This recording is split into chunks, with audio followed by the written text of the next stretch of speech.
Включил его в розетку, сверху показывает напряжение 234 вольта, а снизу должно показывать нагрузки. Нагрузки пока не подключено, поэтому все по нулям.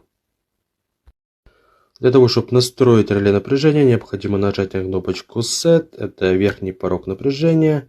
Поставим его 280 вольт, больше 280 вольт, оно сработает. Следующий параметр. Это у нас нижний порог напряжения, стоит 160, соответственно можно увеличить, уменьшить, пускай будет 160. Следующий параметр это количество секунд повторного включения реле после его срабатывания. И последний параметр это ток, при котором сработает реле напряжения. Если, допустим, превысит 60 вольт установленных, то реле напряжения выключится.